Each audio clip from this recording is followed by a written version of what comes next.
Hi Aries, this is Jav. Welcome po sa ating channel. By the way, Aries, this is your bonus reading for February 2026. This is your... Okay, hindi po ito re-upload, kundi this is your second video reading. Okay? Bonus reading for February 2026. Gamitin ang reading na ito bilang kabayan lamang. Tandaan, Aries, ito po ay channel reading. Now, kung nanood kayo sa inyong first video reading at dito din, sa inyong bonus reading, at may napansan kayo na repeating message, yan po yung pinupush ng card sa inyo na kailangan nyo bigyan ng atensyon, solusyon at aksyon kung maaari po, kung gusto nyo, kung pwede sa'yo, kung okay sa'yo. Okay, tandaan po, Aries, ito po ay general reading.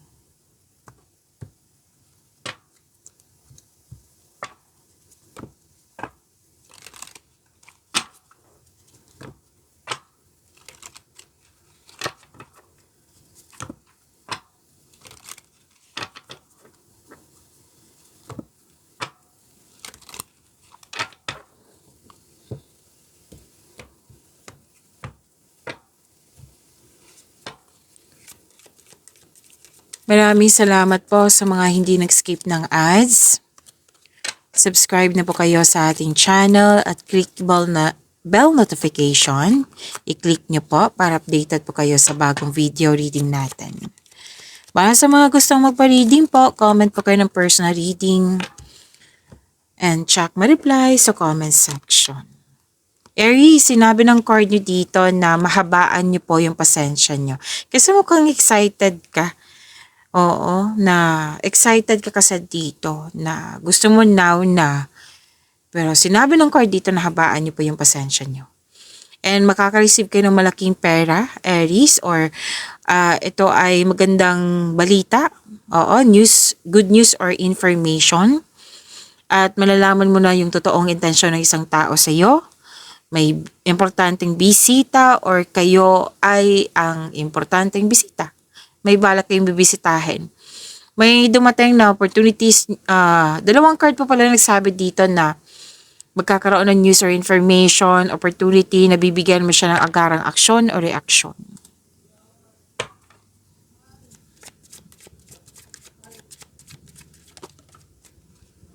Energy, I don't read reverse card.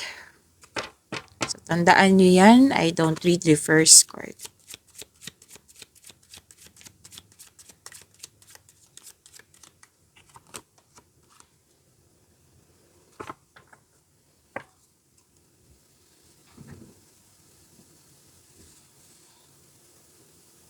Ay wow, Aries.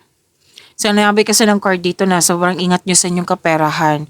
Gusto mo makaipon ng malaki kaya sobrang strict, sobrang ingat ka sa iyong naipon na pera. At dahil yan, yayaman ka. Sabi ng iyong card ha. Sabi yan ng card, claim nyo po. At you're building stability, conserving resources. Nag-iipon ka kasi some of you gusto magpatayo ng negosyo, bahay, or any kind of structure. Posibleng marigalo, alok, or pamanang parating. At yes, hard work ang nakikita ko dito. Vinavalue mo talaga yung pera. Hindi ka din madamot at the same time. Financial stability. Yung pagtitipid, pag-iipon. This will lead you to have a financial abundance and personal growth. Yayaman ka, claim po, Aries. Huwag niyong kalimutan na bigyan ng panahon yung sarili niyo. Kumbaga, pamper yourself kasi deserve mo to.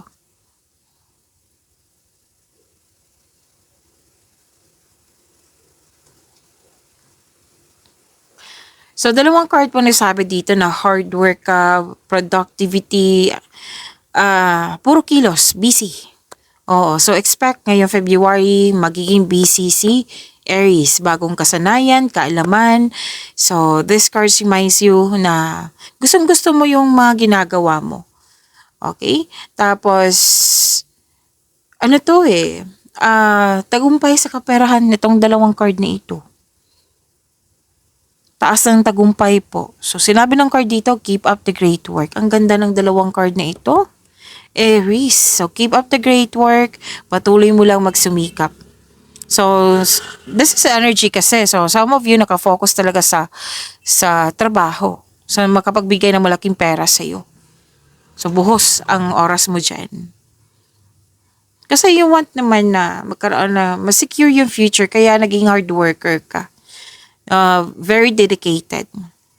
Kasi nga, gusto mo magkaroon ng financial prosperity. Ang ilan nga sa inyo, mag-aaral ng new skill or i-enhance yun po yung skills nyo para magamit nyo pan dagdag income. Opo, dagdag income.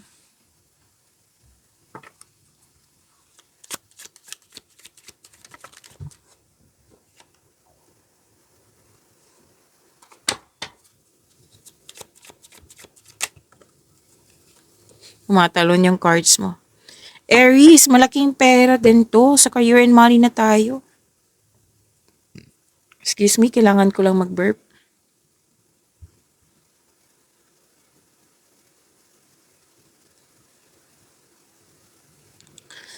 May plano kang mag-resign or subukan yung ibang career opportunities or di kaya may babaguhin lang kayo dyan na proseso. Like para maging magaan, para mas maging madali. So yung sinabi ko kanina sa inyo dito at dito, may malaking pera. Magkakaroon po ng financial stability. Umiiwas ka sa toxicity dito. Pwedeng nagbakasyon ka din for healing, para makahinga. Yan, may paglilipat. Work, bakasyon, lipat bahay, travel. So this is healing journey.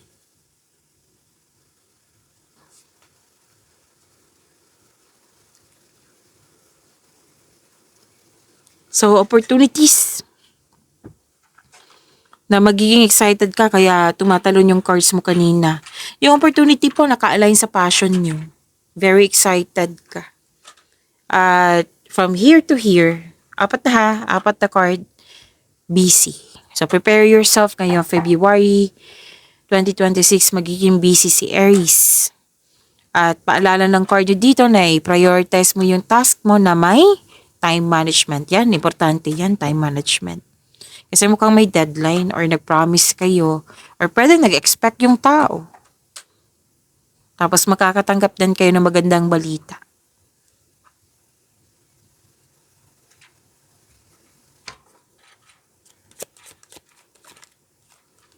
Pansin nyo, tumatalon.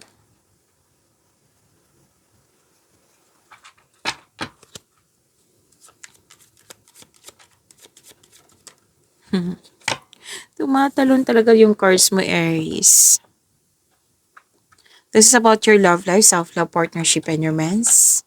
By the way, Aries, huwag niyong kalimutan na mag-subscribe sa channel natin at i-click yung bell notification para updated po kayo sa reading natin.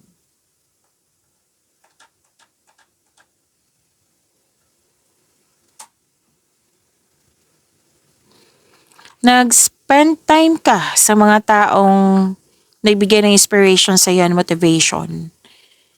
May sinasabi rin din ang card nyo dito, lalo na sa mga single, na magkakatagpo ka ng partner through friends connection. Pwedeng sa birthday party ng iyong friends. Any kind of togetherness. Oo, so, yan. Yan yung clue. Hint. Para sa mga relasyon sa buhay mag-asawa, mas mag-grow pa ang inyong relasyon. May plano kayo mag-travel or mag-renovate ng bahay.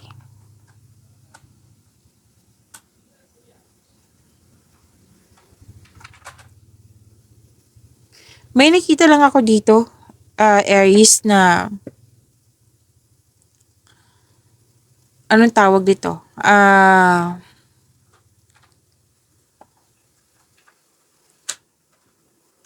Okay, may ano ka sa dito, challenge.